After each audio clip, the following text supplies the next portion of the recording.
Hello everyone. Good morning to all. I am Sunita Yadav, your science teacher. In today's class, we discuss chapter number 7, conservation of plant and animals.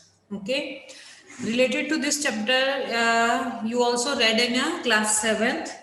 Okay, in class 7th we have learned that there is a diverse variety of plant, animal and microorganism. हमने class 7th में read किया कि बहुत ज़्यादा variety present होती है plants की, animals की, माइक्रो ऑर्गेनिज्म की इन अ फॉरेस्ट में. Okay. Similarly, there is a diverse variety of plants, animal, microorganism and desert also. Forest में भी variety present होती है. Same इसी तरीके से desert में भी variety present होती है. ठीक है, तो हमने class 7th में इससे related एक chapter read किया है. तो we saw in class 7 that Paheli and Bujo had visited the forest along with Professor Ahmad and Tibu.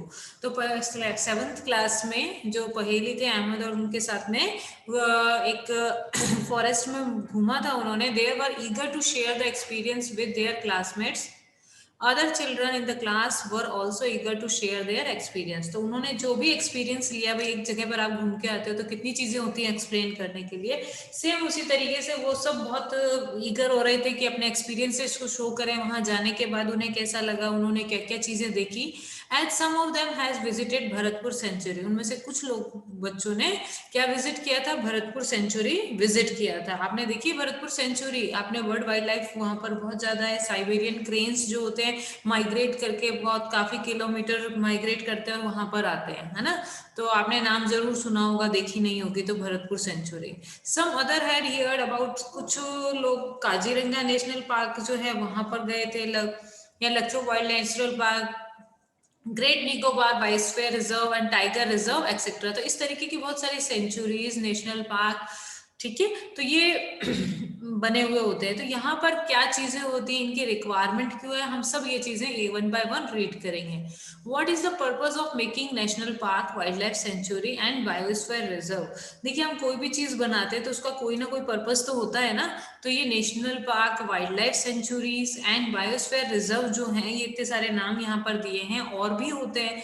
तो इनको बनाने का मेन पर्पस क्या है. देखिए, धीरे धीरे टाइम के अकॉर्डिंग कुछ एनिमल्स और कुछ प्लांट की जो स्पीसीज है धीरे धीरे एंडेंजर्ड होते होते एक्सटिंक्ट होती जा रही है. तो उन प्लांट्स को, उन एनिमल्स की स्पीसीज को प्रोटेक्ट करने के लिए हमें इन चीजों की रिक्वायरमेंट पड़ी. किनकी? National park, wildlife sanctuary and biosphere reserve. तो first 7.1 deforestation and its causes. तो क्यों एनिमल्स गायब हो रहे हैं, प्लांट्स गायब हो रहे हैं, ऐसा किस वजह से है. तो उसमें सबसे पहला रीजन क्या है बेटा, फर्स्ट मेजर रीजन जो है वो क्या है, डिफॉरेस्टेशन है. What is deforestation? Meaning plants cutting of tree हो रहा है, प्लांट्स क्या हो रहे हैं, कट होते जा रहे हैं. A great variety of plant and animals exist on earth. एक बहुत ज्यादा बड़ी वेराइटी अर्थ पे एग्जिस्ट करती है ना. They are essential for wellbeing and survival of mankind. ये सब चीजें जरूरी है. देखा, हर एनिमल अपना एक इंपॉर्टेंट रोल प्ले करता है अर्थ पर, ठीक है. Today's major threat to survival of these organism is deforestation. अब सभी ऑर्गेनिज्म की जो स्पीसीज हैं उनमें एक थ्रेट आ गया है. वो भी किस वजह से आ गया है? डिफॉरेस्टेशन के कारण. We know that the deforestation means clearing of forest. Deforestation का मीनिंग क्या हो रहा है? धीरे धीरे फॉरेस्ट क्या हो रहे हैं, क्लियर हो रहे हैं, साफ होते जा रहे हैं. क्यों साफ हो रहे हैं? क्योंकि हम कटिंग करते हैं उनकी. And using that land for other purpose. और हम उस लैंड को एक दूसरे पर्पस में यूज कर रहे हैं, उस फॉरेस्ट लैंड को. Trees in the forest are cut from the purpose mention below. अब हमें फॉरेस्ट को कट करने की रिक्वायरमेंट क्यों पड़ती है, वो जो रीजंस हैं वो आगे आपको यहाँ पर दिए हुए हैं. नेक्स्ट है प्रोक्यूरिंग लैंड फॉर कल्टीवेशन. हमें क्रॉप को ग्रो कराने के लिए, फसल को ग्रो कराने के लिए किसकी रिक्वायरमेंट है बेटा? हमें रिक्वायरमेंट है किसकी? जमीन की. तो हम क्या करते हैं, फॉरेस्ट एरिया को कट कर देते हैं, उस स्पेस को खाली करके क्रॉप ग्रो कराना स्टार्ट कर देते हैं. नेक्स्ट है building houses and factory. Building houses and factory, तो उसके अंदर भी क्या होगा, हमें किसकी रिक्वायरमेंट पड़ेगी? जमीन की. और वो जमीन हमें हम कहाँ से ले रहे हैं? कटिंग ऑफ फॉरेस्ट से, ठीक है। तो ये चीज है। Making furniture for using would और फ्यूल, फर्नीचर्स को बनाने के लिए आज हमारे घर में कितनी चीजें वुड की बनी है, टेबल है, कबर्ड है, वार्डरोब है, जो भी चीज, काफी सारी चीजें जो है फर्नीचर की बनी है। और वो फर्नीचर हमें कहाँ से मिल रहा है? Would say. और वुड कहाँ से मिल रहा है हमें? फॉरेस्ट से मिल रहा है ना। और काफी वुड का यूज हम एज अ फ्यूल भी यूज कर रहे हैं, इससे डायरेक्ट बर्न करके उससे हीट एनर्जी लेने के लिए भी यूज करते हैं। तो इन सब वजह के कारण जो ट्री है वो धीरे धीरे क्या होते जा रहे हैं, उनके नंबर्स कम होते जा रहे हैं। Some natural causes of deforestation are forest fire and several drought. कुछ फॉरेस्ट या उन प्लांट्स के कट होने का जो रीजन है वो क्या है? डिफॉरेस्ट्रेशन के कारण फॉरेस्ट फायर और सेवर। फॉरेस्ट में कई बार फायर हो जाती है ना। और कई बार क्या होता है, बहुत सूखा पड़ता है, इस वजह से भी वहाँ के प्लांट्स जो है वो डेड हो जाते हैं। तो ये हो गए दो रीजन पढ़े। एक तो हमने क्या पढ़ा भाई, हम बिल्डिंग हाउसेस बना रहे हैं, फैक्ट्रीज बना रहे हैं, फर्नीचर बना रहे हैं, इस वजह से ट्रीज को कट कर रहे हैं। दूसरा फॉरेस्ट फायर हो रहा है और ड्रॉट्स हो रहे हैं। तो दो रीजन समझ में आ रहे हैं। एक तो कौन से रीजन है? नेचुरल रीजन है, forest fire and several droughts. और जो नीचे हमने रीड किए थे भाई, फैक्ट्रीज बनाने में, क्रॉप को ग्रो कराने के लिए हम जो फॉरेस्ट को कट कर रहे हैं वो मैन मेड, ठीक है। नेक्स्ट 7.2, तो हमने देखा कि डिफॉरेस्टेशन के दो मेन रीजन होते हैं। एक तो नेचुरल होते हैं और एक मैन मेड होते हैं। मैन मेड में हमने ये 3 एग्जांपल लिखे हैं और नेचुरल्स में ये आपके पास और भी लिस्ट है, आप और भी चीजों को नोट डाउन कर सकते हो कि और किस किस रीजन के कारण, और वो रीजन कैसा है, नेचुरल रीजन है या मैन मेड रीजन है, ये आपको देखना है, ठीक है। Next 7.2, consequence of deforestation. पहेली एंड बूझो, recall the consequence of deforestation. भाई क्या हार्मफुल इफेक्ट है किसके? डिफॉरेस्टेशन के। अगर हम डिफॉरेस्टेशन करें, लगातार कटिंग ऑफ ट्री करते जाएंगे तो उसके क्या क्या नुकसान है, ठीक है। तो पहेली एंड बूझो, recall the consequence of forestation. They remember that deforestation increase the temperature. अगर डिफॉरेस्टेशन हो जाता है तो क्या होगा? टेम्परेचर धीरे धीरे क्या होने लग जाएगा? इंक्रीज होने लग जाएगा। And pollution level on the अर्थ, वो भी क्या होगा? इंक्रीज होगा। क्यों होगा बेटा? हमें पता है कि डिफॉरेस्टेशन से क्या होगा? कटिंग ऑफ ट्री होगी। कटिंग ऑफ ट्री होगी तो कार्बन डाइऑक्साइड जो गैस है, हमने लास्ट पहले भी पढ़ा है एयर एंड पॉल्यूशन वाले चैप्टर के अंदर भी, अगर एनवायरनमेंट के अंदर कार्बन डाइऑक्साइड की परसेंटेज इंक्रीज हो जाती है तो ग्रीन हाउस इफेक्ट हो जाता है, जिससे टेम्परेचर ज्यादा होने लग जाता है ना। नेक्स्ट, कार्बन डाइऑक्साइड ज्यादा होगी तो पॉल्यूशन भी ज्यादा होगा। प्लांट्स कम होंगे, वो फोटोसिंथेसिस कम करेंगे, कम कार्बन डाइऑक्साइड का यूज करेंगे, तो एनवायरनमेंट में कार्बन डाइऑक्साइड की परसेंटेज इंक्रीज होने के कारण टेम्परेचर और पॉल्यूशन दोनों ही क्या हो जाते हैं? इंक्रीज हो जाते हैं। It increase the level of carbon dioxide in atmosphere. इन दो रीजन के कारण, यानी कि कटिंग ऑफ ट्री के कारण या डिफॉरेस्टेशन के कारण क्या हो रहा है? कार्बन डाइऑक्साइड एनवायरमेंट में इंक्रीज हो रही है। Next is ground water level also get lowered. जो ग्राउंड वाटर है वो भी धीरे धीरे क्या होता जा रहा है? कम होता जा रहा है। अब ये कम क्यों हो रहा है? देखिए, ट्रांसपिरेशन प्रोसेस आपने रीड किया है ना। ट्रांसपिरेशन आप सबको पता है कि प्लांट के जो लीफ होती है उसमें छोटे छोटे से स्मॉल हॉल्स होते हैं, पढ़े हैं क्या आपने? ये इस तरीके से लीव में जो हॉल प्रेजेंट होते हैं उन्हें हम क्या बोलते हैं? स्टोमेटा, है ना। स्टोमेटा के थ्रू वाटर जो है प्लांट के अंदर से वाटर वेपर में कन्वर्ट हो जाता है, बाहर आता है। इस प्रोसेस को हम क्या बोलते हैं? ट्रांसपिरेशन। स्टोमेटा के थ्रू वाटर वेपर में कन्वर्ट होता है, इसी को हम क्या बोलते हैं? ट्रांसपिरेशन। और ये जो वाटर वेपर है एनवायरमेंट में जाती हैं, देन आफ्टर क्लाउड्स बनते हैं, देन रेन होती है ना। तभी तो हमारा ग्राउंड वाटर वापस रिफिल होता है। अब प्लांट्स ही नहीं रहेंगे, लीव्स ही नहीं रहेगी तो क्या ये साइकिल वापस चल सकती है क्या? नहीं हो सकता ना। तो इस वजह से क्या होगा? ग्राउंड वाटर का लेवल भी धीरे धीरे क्या होना स्टार्ट हो गया बेटा? लोअर होना स्टार्ट हो गया, क्योंकि पेड़ों की वजह से ही तो बारिश होती है, और बारिश नहीं होगी तो ग्राउंड वाटर क्या होगा? कम होता जाएगा। They know that deforestation disturb the balance in nature. और हम सब जानते हैं कि जो डिफॉरेस्टेशन है उससे क्या होगा? नेचर का इम्बैलेंस हो जाएगा, डिस्टर्ब हो जाएगी पूरी। They were told by Professor Ahmad that if cutting of tree continuous, वो बच्चे सब कह रहे हैं अगर इसी तरीके से लगातार कटिंग होती रही लगातार तो rainfall and fertility of soil will decrease. जो रेनफॉल है और जो सॉइल की जो फर्टिलिटी है वो टाइम के अकॉर्डिंग धीरे धीरे क्या होती जा रही है? डिक्रीज होती जा रही है।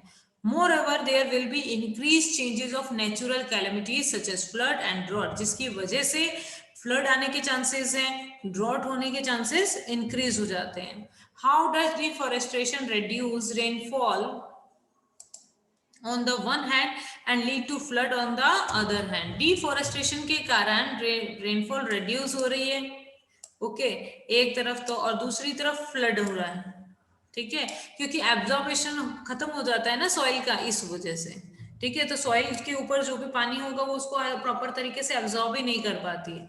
Recall that plant need carbon dioxide for photosynthesis. अगर हम प्लांट्स को कट करते रहेंगे तो प्लांट्स की किसकी नीड होती है फोटोसिंथेसिस के लिए? कार्बन डाइऑक्साइड गैस की नीड होती है.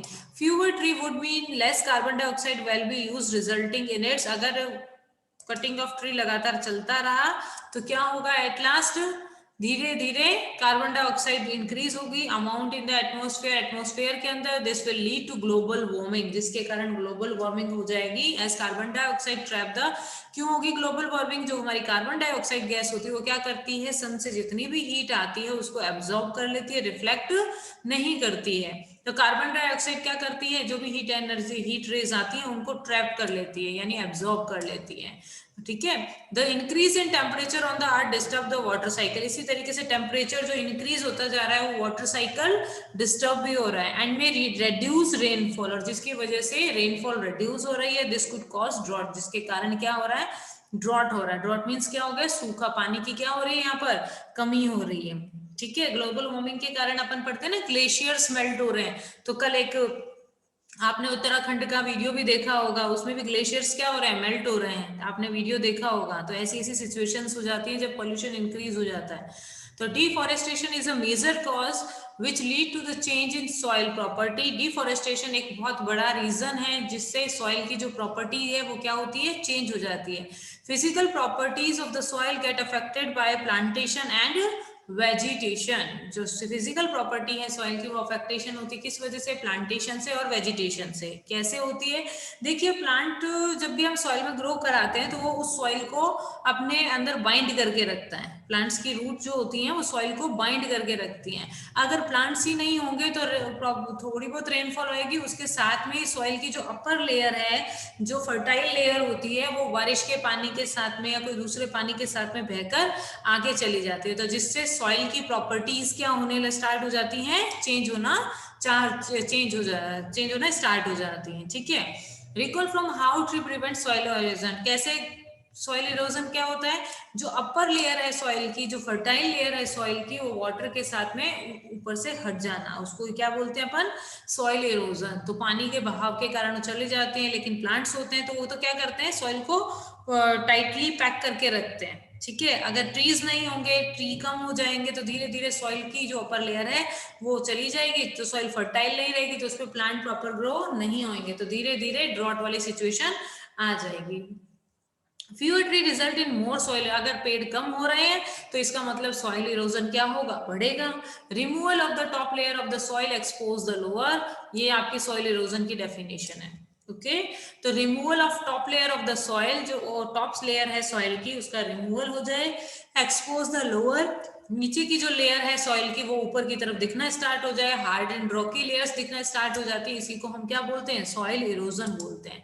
This soil has less humus. ये जो नीचे की सॉइल, लोअर सॉइल जो होती है वो कम ह्यूमस होता है उसके अंदर और लेस फर्टाइल होती है. देखिए, जिस सॉइल के अंदर ह्यूमस की अमाउंट ज्यादा होती है वो ज्यादा फर्टाइल होती है, मोर फर्टाइल होती है. लेकिन जैसे ही ये जो ऊपर लेयर साइड हो जाएगी तो इसको हम बोलते हैं less humus and is less fertile. तो वो लेयर जब चली जाती है और नीचे की लेयर में ह्यूमस की क्वांटिटी जो होती है कम होती है कंपैरिजन टू अपर लेयर, तो वो लेस फर्टाइल भी होती है. तो gradually the fertile land get converted into a desert. जो फर्टाइल लैंड थी वो धीरे धीरे कन्वर्ट हो रही है किसके अंदर? डेजर्ट के अंदर. It is called a desertification. इसी को हम क्या बोलते हैं? डिसर्टिफिकेशन. अब आपको कोई कहे कि व्हाट इज डिसर्टिफिकेशन, तो your answer is the fertile land get converted into a desert. जो फर्टाइल लैंड है वो किस में कन्वर्ट हो रही है? डेजर्ट में कन्वर्ट हो रही है. इसी को हम क्या बोलते हैं? डिसर्टिफिकेशन बोलते हैं, okay. Next, deforestation is deforestation also lead to a decrease in a water holding capacity of the soil. Deforestation के कारण क्या हो रहा है, वाटर होल्डिंग कैपेसिटी जो सॉइल की होती है, पानी को पकड़े रखने की, नीचे ग्राउंड में नहीं चला जाए वो पानी, सॉइल में ही कंप्लीट रहे, तभी तो प्लांट्स प्रॉपर्ली ग्रो होते हैं। तो वाटर होल्डिंग कैपेसिटी जो होती है, जैसे क्ले सॉइल की वाटर होल्डिंग कैपेसिटी बहुत ज्यादा होती है, डेजर्ट सॉइल की वाटर होल्डिंग कैपेसिटी कम होती है। The movement of water from the soil surface into a ground, जो मूवमेंट है वाटर का सॉइल से ग्राउंड तक जाने का, इसको बोलते हैं इनफिल्टरेशन। इस प्रोसेस को क्या बोलते हैं, इनफिल्टरेशन। और धीरे धीरे ये जो रेट है वो क्या हो रहा है, रिड्यूस हो रहा है। सो देयर आर फ्लड, अब पानी नीचे की तरफ नहीं जा रहा, तो जिसकी वजह से ही किस के चांसेस हो जाते हैं, so there are flood cause, तो क्या हो जाता है, फ्लड होना स्टार्ट हो जाता है, क्योंकि जो वाटर है उसको सॉइल होल्ड ही नहीं कर पाती बिल्कुल। The other property of the soil like nutrient content, texture etc. also change because of deforestation. जो दूसरी प्रॉपर्टी है सॉइल की, जैसे न्यूट्रिएंट हो गया या उनका टेक्सचर हो गया, वो भी डिफॉरेस्टेशन के रीजन की वजह से क्या हो जाता है, चेंज हो जाता है। We have studied in class 7 that we get many product from forest. हमने क्लास 7th में भी पढ़ा था कि हमने काफी सारे प्रोडक्ट जो हैं फॉरेस्ट से इनटेक करते हैं। कौन कौन से, we get wood, we get fruits, है ना, we get medicine, we get gums, हम बहुत सारे प्रोडक्ट्स जो हैं फॉरेस्ट से हमें मिलते हैं। List these product will be face shortage of these product if we continue cutting trees. अब लगातार अगर इसी तरीके से प्लांट कट होते रहे तो क्या होगा, धीरे धीरे सब चीजें क्या हो जाएंगी, खत्म होना स्टार्ट हो जाएंगी। ठीक है, तो if we continue cutting, the next activity 7.2, animal life is also affected by deforestation, how, list the points and discuss them in your class. आप बताएं कि भाई डिफॉरेस्टेशन होने से एनिमल लाइफ भी अफेक्ट होगी क्या, पहले तो हमें बताना है कि यस एंड नो। तो यस, जो डिफॉरेस्टेशन होगा तो उसकी वजह से एनिमल लाइफ भी क्या होगी, अफेक्टेड होगी।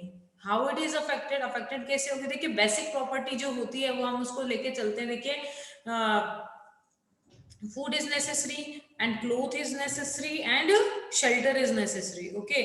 तो animals जो होते हैं, देखिए clothes तो पहनते नहीं है ना, तो इसीलिए clothes को हटा देते हैं। तो मेन जो necessary things हो गई वो क्या हो गया बेटा, food and shelter हो गया।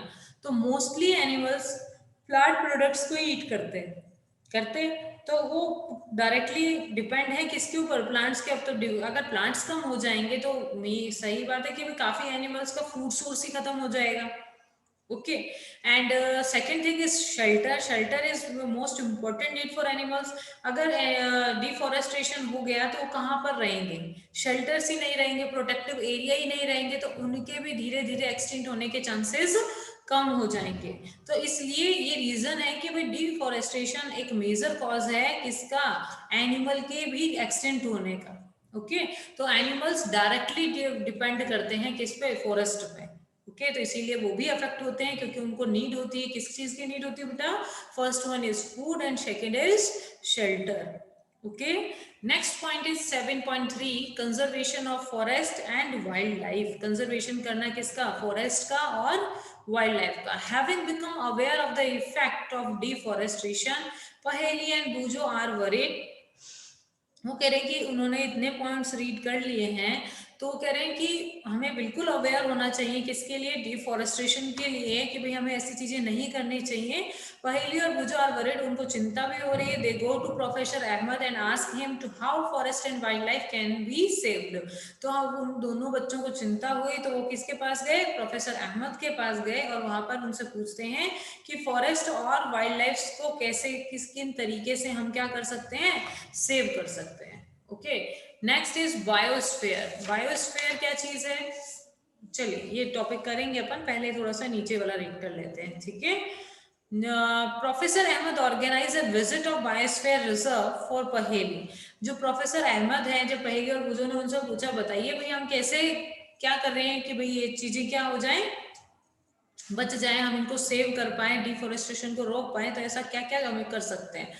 तो प्रोफेसर अहमद ने उनको ये एक्सप्लेन करने के लिए उनको बायोस्फीयर रिजर्व उनके क्लासमेट्स के साथ में ले जाने का फैसला करते हैं, उनको लेके जाते हैं विजिट कराने के लिए। He select a place name Pachmarhi biosphere reserve. एक पंचामरी बायोस्फीयर रिजर्व है, वहां पर उनको लेके गए। ठीक है, अब यहाँ पर बायोस्फीयर वर्ड आ रहा है तो मीनिंग हमें जान लेना चाहिए कि व्हाट इज बायोस्फीयर। तो बायोस्फीयर क्या होता है? Biosphere that part of the earth in which living organism exist और विथ सपोर्ट लाइफ। बायोस्फीयर वो जगह होती है अर्थ की जहां पर लिविंग ऑर्गेनिज्म जो होते हैं वो पाए जाते हैं और उनकी लाइफ को सपोर्ट किया जाता है। Biological diversity and biodiversity refer to the variety of organism existing on the earth. बहुत ज्यादा इस जगह पर वैरायटी पाई जाती है एनिमल्स की, प्लांट्स की। देयर इंटर रिलेशनशिप, उन सब वेराइटीज का, प्लांट्स का, एनिमल का आपस में इंटर रिलेशनशिप देखा जाता है। And their relationship with environment, और उनकी जो रिलेशनशिप है वो भी एनवायरमेंट के साथ में देखी जा सकती है। एक और वर्ड आ रहा है यहाँ पर, मोस्ट इंपॉर्टेंट वर्ड है, क्या है बेटा? Biodiversity. I think you all are known what is biodiversity? A diverse variety of plant. बहुत सारी वेराइटी हो किसकी? प्लांट्स की, एनिमल्स की, and along with microorganism, और किसकी? माइक्रो ऑर्गेनिज्म की। Living in a particular region is called a biodiversity. भाई एक ही स्पेस पे बहुत सारे एनिमल्स, बहुत टाइप के एनिमल्स, बहुत टाइप के माइक्रो ऑर्गेनिज्म, बहुत टाइप के प्लांट्स लाइव रह रहे हैं, तो उसे हम उस जगह की क्या बोलते हैं बेटा? बायोडाइवर्सिटी बोलते हैं। ठीक है, एक ही रीजन में, एक ही जगह पर। ओके, और ये सब आपस में इंटर रिलेशनशिप होता है, उसको प्रिटेंड करते हैं। नेक्स्ट, एनवायरमेंट के साथ में इनका रिलेशनशिप भी कैसा है वो भी हम इसमें देखते हैं। ठीक है, तो क्लियर हो गया बायोस्फीयर क्या होते हैं। वहां पर आपको वैरायटी खूब मिलेगी, प्लांट्स की भी, एनिमल्स की भी, एंड माइक्रो ऑर्गेनिज्म की भी। Okay, professor Ahmed organise a visit, हो गया। तो उन्होंने कौन सी जगह विजिट के लिए ढूंढी? Pachmarhi biosphere reserve. ठीक है, he know that the plant and animal found here similar to those to upper Himalaya. ये जो जगह है, ये जो बायोस्फीयर रिजर्व है, इस जगह पर जो अपर हिमालय पीक पे जिस तरीके के प्लांट्स और एनिमल्स रहते हैं वो यहाँ पर रहते हैं। And who those belonging to a lower western घाट, और वो एनिमल भी यहाँ पर रहते हैं जो लोअर एरिया में, प्लेन एरिया में रहते हैं ना, वो भी यहाँ पर रहेंगे। ठीक है, तो दोनों टाइप के एनिमल्स यहाँ रहेंगे, तो दैट मीन्स क्या हो गया? यहाँ पर बायोडाइवर्सिटी क्या हुई? ज्यादा हुई। ठीक है, तो lower western Ghat. Professor Ahmed believe that the biodiversity found here is unique. यहाँ की जो बायोडाइवर्सिटी है वो बहुत ही यूनिक है, क्योंकि हम माउंटेन्स पे जाते हैं तो वहां से माउंटेन वाले प्लांट्स और एनिमल्स मिलते हैं, और लोअर एरिया या प्लेन एरिया पे जाएंगे तो वहां सिर्फ वो मिलेंगे। लेकिन इस बायोस्फीयर के अंदर हमें दोनों तरीके के प्लांट्स और एनिमल्स देखने को मिलते हैं। ठीक है, ही require Madhavi ji a forest employ. उन्होंने रिक्वेस्ट की किससे? माधव जी से, जो कि एक फॉरेस्ट एम्प्लॉय है उस जगह के, to guide the children inside the biosphere reserve. तो एज अ गाइड उन बच्चों को बताएं कि अंदर बायोस्फीयर रिजर्व में क्या क्या चीजें हैं, हर चीज को एक्सप्लेन करें। He explain that preserving area of such biological importance make them a part of our national heritage. ये जो प्रिजर्विंग एरिया है, बायोलॉजिकल इंपॉर्टेंस है इसकी, और ये एक नेशनल हेरिटेज है। कौन सा? ये जो बायोस्फीयर पार्क है वो। Madhav ji explain to the children that apart from our personal effort, उन्होंने चिल्ड्रंस को बताया कि ये हमारे पर्सनल एफर्ट से, सोसाइटी और सोसाइटी की हेल्प से, and government also, government agency also take care of the forest. ये सब जने टेक केयर करते हैं किसकी? फॉरेस्ट की और एनिमल्स की। The government lay down rules, government ने यहाँ के लिए कुछ रूल्स बनाए हुए हैं, कुछ मेथड्स हैं एंड कुछ पॉलिसीज हैं टू प्रोटेक्ट कंजर्व देम, जिससे ये फॉरेस्ट और एनिमल्स क्या रहे? प्रोटेक्ट रहे और कंजर्व रहे। Wildlife sanctuary, national park, biosphere reserve etcetera, ये सब चीजें बनाई गई हैं उनके लिए। Are protected area for conservation of plant and animal, ये वो एरिया हैं कौन कौन से? Wildlife sanctuaries, national park and biosphere reserve. ये वो एरिया है जहां पर प्लांट और एनिमल को क्या किया जाता है? कंजर्व किया जाता है, प्रोटेक्ट किया जाता है। क्लियर है? तो present in that area. Okay, next point is कि what is the difference between wildlife sanctuary, national park and biosphere reserve. We discuss in a next class. Okay.